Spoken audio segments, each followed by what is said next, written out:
Namaskar, a very warm good afternoon to all of you, dignitaries on the dais and dignitaries of the dais. आप सभी का दिल्ली की सर्दी में स्वागत है।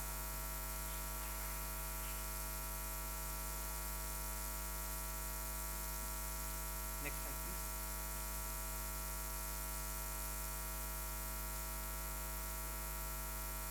As we know, Bureau of Indian Standards happens to be the national standards body of India. भारतीय मानक ब्यूरो की जर्नी 6 जनवरी 1947 को शुरू हुई। Tomorrow we are going to complete 77 years of our existence.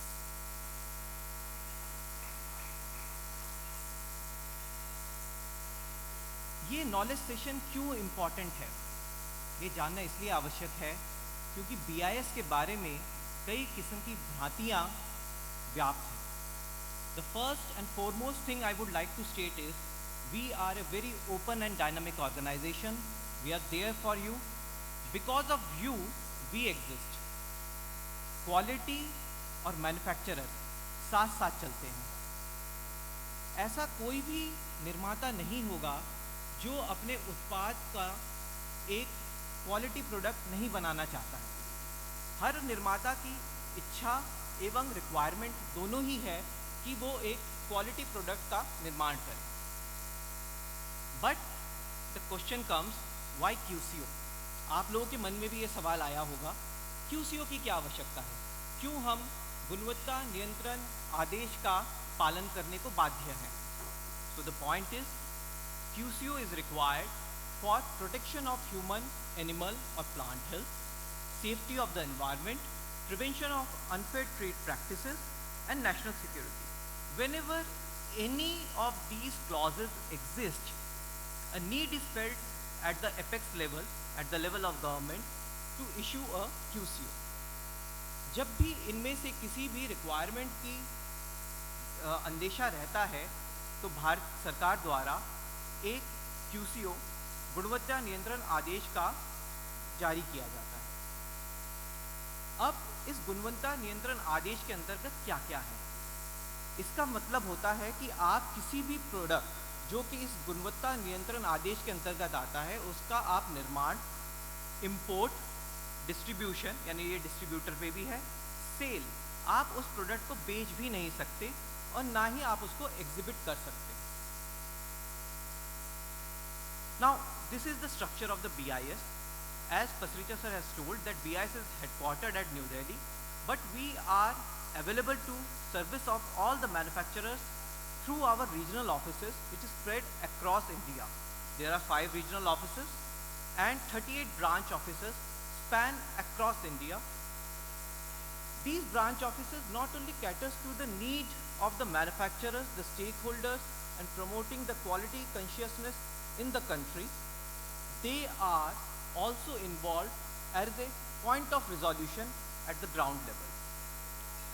To support the certification activity of BIS, we are having our own 8 laboratories, and these are also supported by laboratories which are utilized by BIS and are NABL accredited.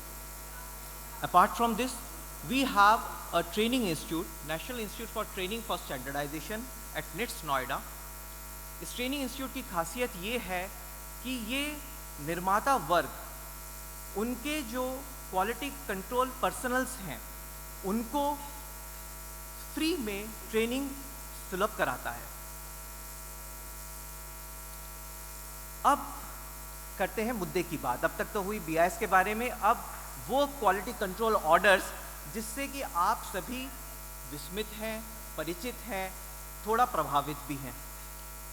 क्या है ये quality control orders? Aluminium product के ऊपर 2 line ministries द्वारा 2 अलग अलग दिशा निर्देश जारी किए गए। The first quality control order has been issued by the ministry of mines, which prescribes or refers to 5 Indian standards which are basically intended to cater the industry in relation to primary manufacturers. जो primary aluminium manufacturers हैं उनके संदर्भ में जो ISs हैं वो इस quality control order में आते हैं। दूसरा एक क्वालिटी कंट्रोल ऑर्डर कॉपर पे भी आया है, which caters to the primary manufacturer in the copper industry, pertaining to IS 191, which is mainly related to the purity of the copper metal. Similarly, a quality control order has been issued for the nickel. ये तीनों ही quality control order आज की तारीख में 1 जून 2024 से implemented है। इसका मतलब क्या है? 1 जून 2024 के बाद आप इन प्रोडक्ट्स का उत्पाद या बिक्री या फिर खरीद फरोख्त नहीं कर सकते। एक पॉइंट आप सभी के लिए नोटवर्दी है कि ये सारे quality control order export product पे नहीं लग रहे हैं। It is only for the products which are consumed in the domestic setup. इसके अलावा there are 2 quality control orders issued by DPIIT।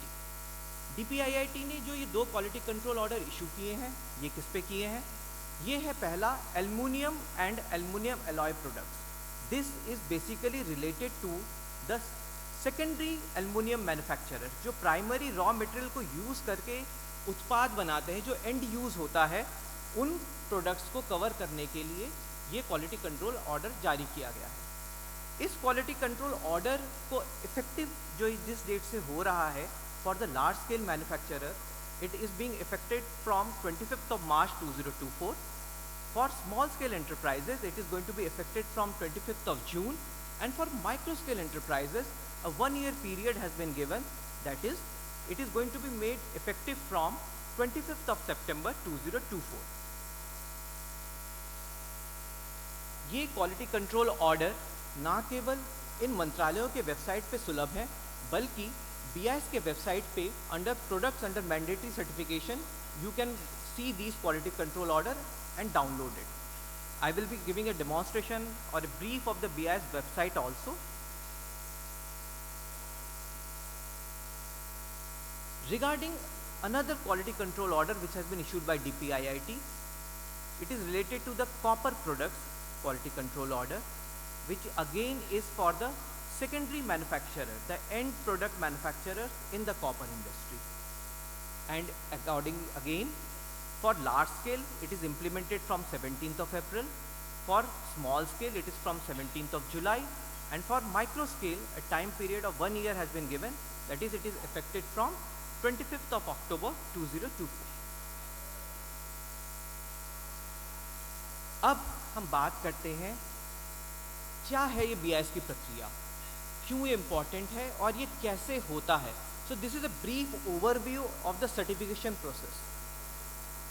As we see, there are 2 options available for a manufacturer. One is option 1 and one is option 2. Once we say option 1 and option 2, what are these options? Option 1 is known as the normal procedure.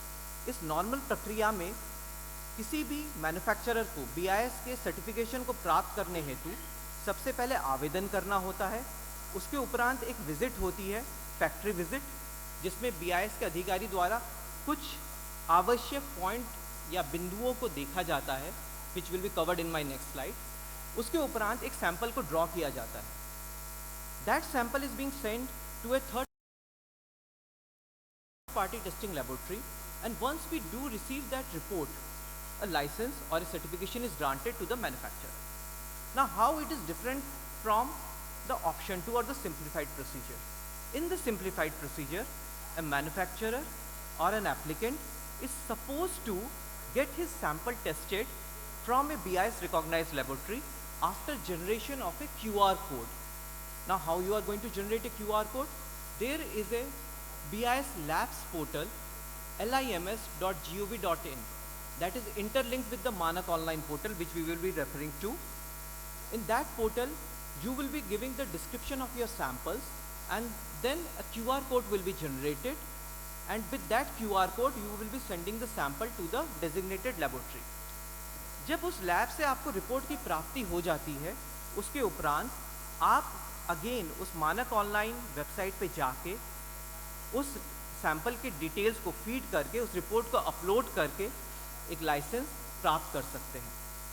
Now, the basic thing is In the scheme 2, you are applying for a product certification license based on a conformity of the product beforehand, and that's why the time taken in option 2 is 30 days.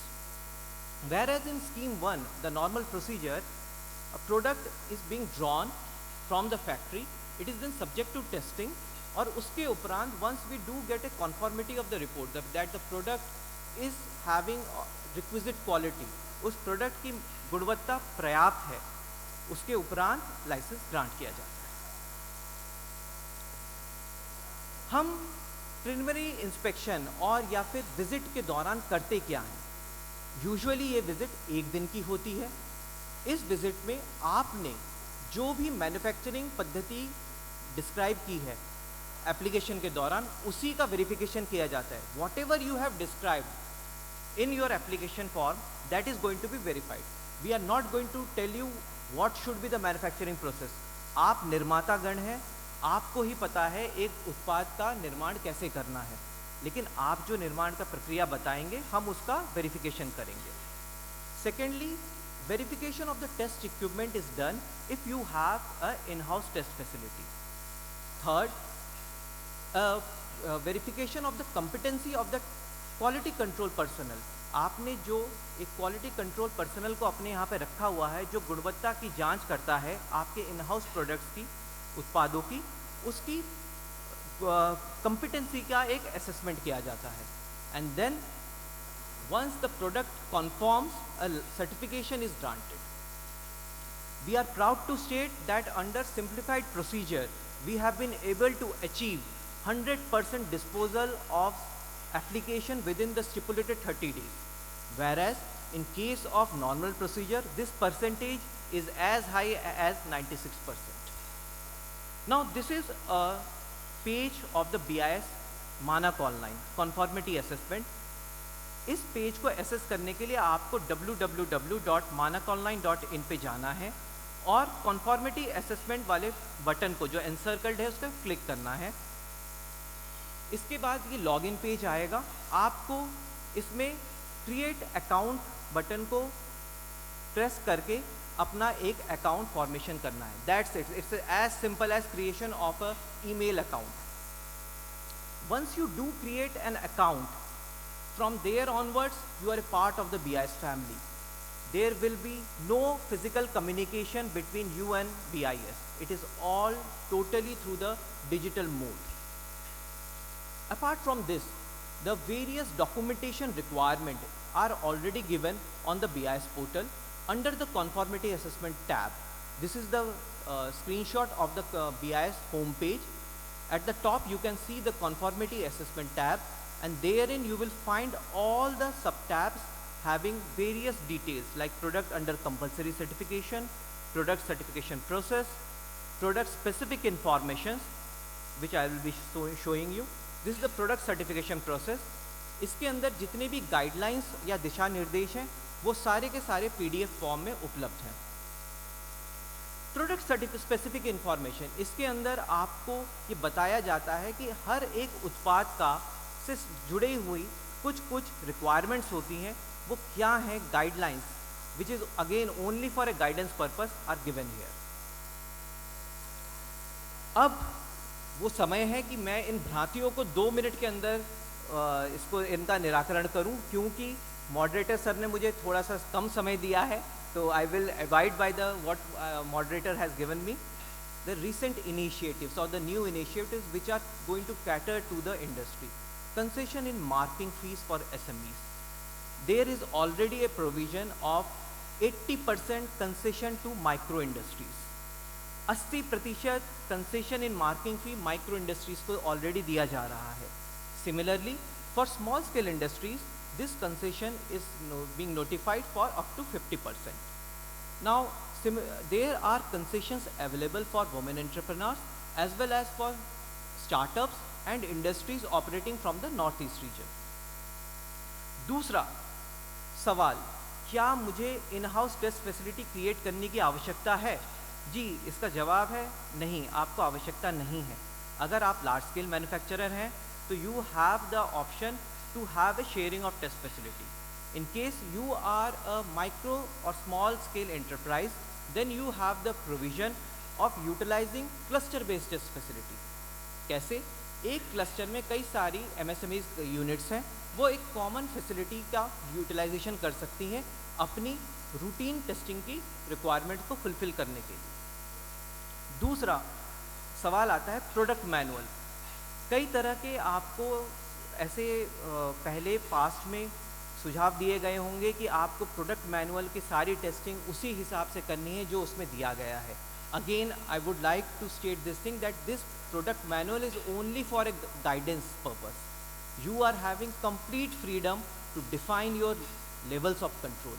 आप किस levels of control में अपने गुणवत्ता को निर्धारण करना चाहते हैं वो आप डिफाइन करेंगे और आप BIS को बताएंगे। आप जो बताएंगे हम उसी को मानेंगे। द ओनली रिक्वायरमेंट इज कि आप एक क्वालिटी प्रोडक्ट, एक गुणवत्ता वाला उत्पाद आप मार्केट में लाएंगे। And this is probably the motto of the industry and the government. And because of this only we have left the levels of control to the discretion or as per the jurisprudence of the manufacturer. As I have told, in our training institute, product specific capsule courses are being done for the quality control in charge personnel. इसके अलावा 2 recent new initiatives have been started. मानक मंथन, जैसा कि मेरे colleague many sir is going to take a session on the standards. Before that, मैं मानक मंथन के बारे में आप लोगों को एक आइडिया देना चाहूँगा कि ये एक ऐसी प्रक्रिया है, एक ऐसा रिगर है जिसके द्वारा स्टैंडर्ड्स को उनके एक्चुअल फॉर्म में लाने का प्रयास किया जा रहा है। जैसे समुद्र मंथन के द्वारा हमने अमृत की प्राप्ति की थी, it is similar to that. We are trying to make the standards as dynamic as possible and as user friendly, as industry friendly, and it should be implementable. This is the essence of मानक मंथन। एक श्लोक मैं यहाँ पे कहना चाहूँगा, अस्तो माँ सद्गमय, तमसो माँ ज्योतिर्गमय, मृत्युर्माँ अमृतम गमय। असत्य से सत्य की ओर, अंधकार से प्रकाश की ओर और मृत्यु से अमरता की ओर। ये स्टैंडर्ड्स और QCO का आधार यही है। जब आप एक QCO के अनुसार, एक स्टैंडर्ड के अनुसार अपने मैन्युफैक्चरिंग प्रक्रिया का निर्धारण करते हैं, उसके द्वारा एक उत्पाद का निर्माण करते हैं, तो वो एक अमृत तुल्य प्रोडक्ट होता है। Apart from this we have requested all the industry association to create a standardisation cell. उनका रोल ये रहेगा कि स्टैंडर्ड्स जो कि आपके ऊपर इम्प्लीमेंट किए जाएं वो आपके अनुरूप ही बने। तो जितना पार्टिसिपेशन हमें आपसे मिलेगा उसी के अनुसार हम स्टैंडर्ड का निर्माण करेंगे। इसी के साथ मैं अपने वाणी को विश्राम दूंगा। धन्यवाद।